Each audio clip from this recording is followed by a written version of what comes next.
Welcome to icon news. నేను మీ కృష్ణమూర్తి.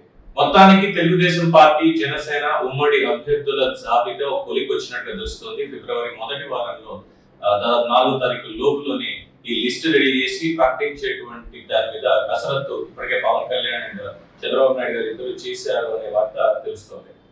ఎందుకు ఇప్పటి వరకు ఈ లిస్ట్ అంతా రాలేదు అంటే అనేక చోట్ల నేతల మధ్య కాస్త సయోధ్య కుదరలేదు. టికెట్ ఎవరికి ఇవ్వాలి, ఎక్కడ ఎవరి బలాబలాలు ఎంత ఉన్నాయి అనే దాని మీద జరిగినటువంటి సమన్వయ కమిటీ చర్చల్లో భాగంగా ఇప్పటికే పవన్ కళ్యాణ్ చంద్రబాబు నాయుడు గారు వరుసగా 4 సార్లు భేటీ అయ్యి ఇప్పటికే ఎక్కడ ఎవరు ఎలా పోటీ చేయాలి అనే దాని మీద చాలా స్పష్టమైనటువంటి ఒక ప్రణాళిక రచించడం అయిపోయింది. బట్ బయటికి అయితే రాలేదు. కొన్ని అనివార్య కారణాలలో చంద్రబాబు నాయుడు గారు ఒక 2 సీట్లని ఆయన ప్రకటించడం, ఇక్కడ ఇలా పోటీ చేస్తారు అని, మండపేట అలాగే అరకు సీట్లు తెలుగుదేశం పార్టీ పోటీ చేస్తుంది చెప్పడం. దాని తర్వాత ఇక జన సైనికుల్లో కూడా అదేంటి వాళ్ళు అలా ఏకపక్షంగా ఎలా చెప్పేస్తారు, మనకు కూడా ఉంది కదా, పొత్తులో ఉన్నాం కదా, మనకెందుకు చెప్పలేదు, మనకి షిఫ్ట్ కదా చేయాల్సింది అనేటువంటి ఒక ప్రశ్న రాగానే పవన్ కళ్యాణ్ కి ఆల్రెడీ ఉన్నటువంటి ఇన్ఫర్మేషన్ తోటి ఎక్కడ పోటీ చేస్తున్నాం అనే దాని మీద ఉన్న ఒక క్లారిటీ తోటి ఆయన కూడా 2 స్థానాలని రాజానగరం మరియు రాజోలు సీట్లను ఆయన కూడా ప్రకటించడం జరిగింది. సో అక్కడికి ఆ గొడవ అలాగా సద్దుమణిగింది, ఎవరెవరు ఎలా ఏం చేస్తున్నారు అనే దాని మీద. అలాగే 3వ వంతు ZPTC, MPTC, municipality and panchayat ఈ ఎన్నికల్లో కూడా పొత్తు కొనసాగుతుంది. దాంట్లో 3వ వంతు ఖచ్చితంగా జనసేన సీట్లు పోటీ చేస్తుంది, దానికి కట్టుబడే పొత్తు అనేది ఉంటుంది అన్నట్టుగా ఆయన మాట్లాడారు. సరే, దాని మీద చర్చలు అనే తర్వాత మళ్ళీ జరుగుతాయి అనేది చెప్తున్నటువంటి విషయమే. అయితే బీజేపీ పొత్తు అనే అంశం మీద కూడా ఇక్కడ ఒక క్లారిటీ వచ్చే అవకాశం ఉంది అంటున్నారు. పవన్ కళ్యాణ్ ఇప్పటికే బీజేపీ తోటి పొత్తుకు సంబంధించినటువంటి అంశంలో చర్చలు జరుపుతున్నారు అని. చంద్రబాబు నాయుడు గారికి ఇష్టం ఉందా లేదా అనే విషయం పక్కన పెడితే కేడర్ మాత్రం బీజేపీని ఎట్టి పరిస్థితుల్లో తెలుగుదేశం పార్టీ జనసేన కూటమిలోకి రానివ్వకూడదు అన్నటువంటి దాంతో వాళ్ళు ఉన్నారు.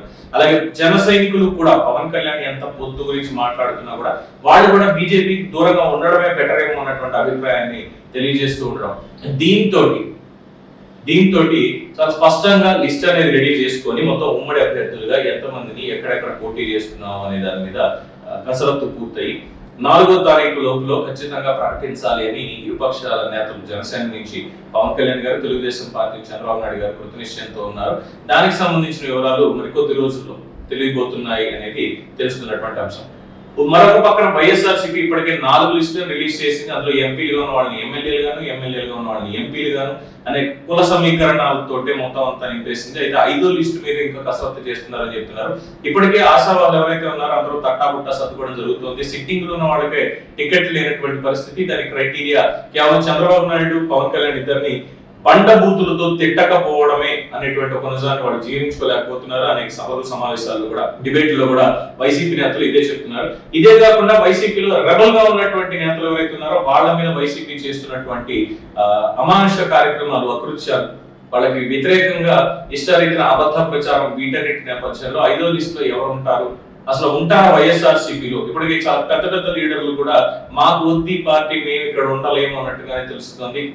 వాళ్ళకి కేవలం అధికారం ఒక పాయింట్ అయితే ఎలాగైనా సరే కులాల మధ్య చిచ్చు పెట్టాలనేది వాళ్ళు చూస్తున్న సందర్భంలో ఇక్కడ కుల సమీకరణాలు మాత్రమే కాదు, రాష్ట్ర భవిష్యత్తు అన్న అంశం మీద మాత్రమే కట్టుబడి ఇద్దరు కలిసి లిస్ట్ ప్రిపేర్ చేశారు అనేది స్పష్టంగా తెలుస్తున్నటువంటి అంశం.